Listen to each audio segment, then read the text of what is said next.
दोस्तों, जैसा कि आप लोग जानते हैं कि हमने इंडस वैली सिविलाइजेशन पे काफ़ी बात कर ली है। अब हम बात करेंगे इंडस वैली सिविलाइजेशन का comparison with other ancient civilisation. तो इस पे पहले नंबर पे आता है जी चाइना। चाइना इसलिए क्योंकि मेरा पीएचडी का काम चाइना और इंडस वैली सिविलाइजेशन की कंपैरेटिव स्टडीज़ पे है। तो मैं बड़ी शॉर्ट और कंसाइज बातें आपसे करूँगा ताकि आपको पता चल जाए कि इन दोनों सिविलाइजेशन में क्या क्या चीज़ें मुश्तरक है। पहली बात तो ये दोस्तों, ये दोनों सिविलाइजेशंस दरियाओं के किनारे पे आबाद हुई, जैसे कि इंडस वैली सिविलाइजेशन सिंध दरिया, और जो चाइनीज सिविलाइजेशन है वो येलो रिवर और यांगजे रिवर के किनारों पे आबाद हुई। ठीक है, येलो रिवर पे लोग जो थे वो जौ और बाजरा खाते थे, और जो यांगजे रिवर के लोग थे वो चावल की काश्त करते थे। इनके दरमियान एक हुआइहा रिवर है जहाँ पे चावल और जौ और ज्वार बाजरे को मुश्तरका तौर पे भी काश्त किया गया है। दूसरी इनमें रिजेंबलेंस ये है दोस्तों कि इनका राइटिंग सिस्टम, वहाँ पे भी सिंबॉलिक राइटिंग थी। इंडस वैली सिविलाइजेशन में भी सिंबॉलिक राइटिंग थी, लेकिन जो ओरेकल बोन्स मिली है ना चाइना में, वहाँ पे प्रॉपर उनकी राइटिंग सिस्टम को शो किया गया है। इसके अलावा दोस्तों, अगर एग्रीकल्चर की बात करें तो यहाँ पे भी वीट, चावल और इसके अलावा जौ, ज्वार, बाजरा काश्त होते थे। इसके अलावा दूसरे फ्रूट्स भी, नट्स भी, जैसे कि जो भी, ये भी काश्त होता था।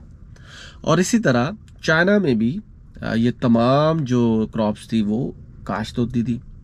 चाइना में चावल और मिलेट्स जो थे वो बहुत पहले के थे, और दुनिया में सबसे पहले चावल काश्त भी चाइना में हुआ था।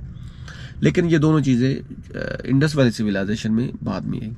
और कहा यह भी जाता है मेरे मुताबिक, क्योंकि ये मेरी स्टडी है, कि पाकिस्तान में राइस चाइना के रास्ते आया।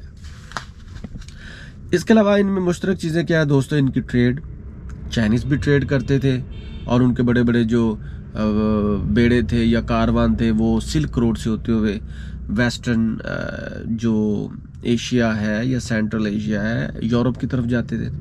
तो चाइना, अब इंडस वैली सिविलाइजेशन में भी ऐसे होता था, ट्रेड करते थे, मेसोपोटामिया तक जाते थे, बहरी बेड़े थे, लोथल से, गनवेरी वाला से बड़ी बड़ी ट्रेड होती थी, और सिल्क रोड को भी यहाँ पे इस्तेमाल किया गया है।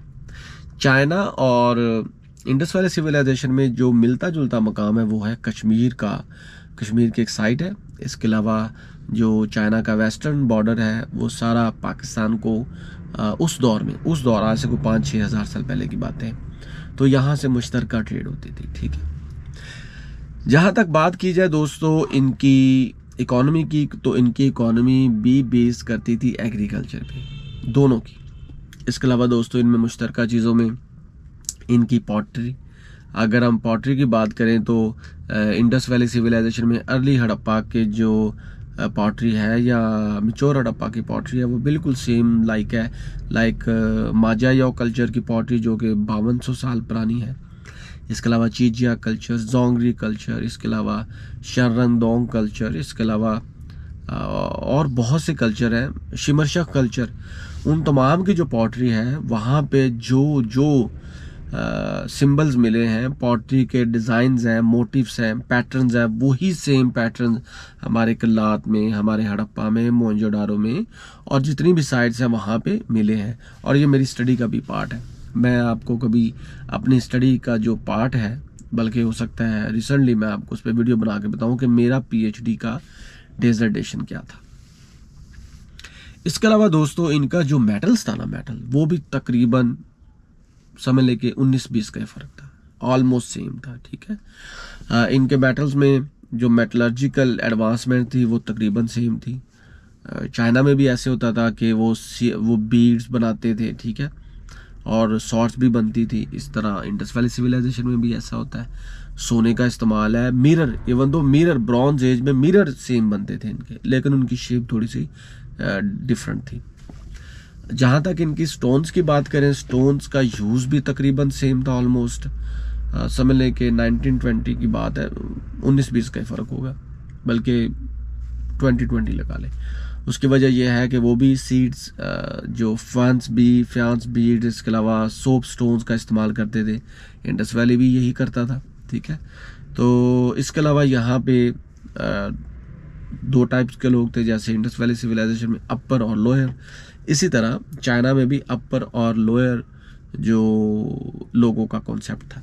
इसके अलावा दोस्तों लाइफ आफ्टर डेथ का कॉन्सेप्ट, चाइना में जितनी भी मैंने रिसर्च किया उसमें जितनी भी पुरानी कब्रें मिली हैं वो उस मुर्दे के साथ, उस कॉपस के साथ उसकी यूज़ की चीज़ें रख देते थे, और सेम हमें हड़प्पा में भी ऐसे ही मिलता है। बल्कि और जितनी भी साइट है आर्कियोलॉजिकल साइट, बंदे के मरने के बाद उसकी यूज़ की चीज़ें रख देते थे।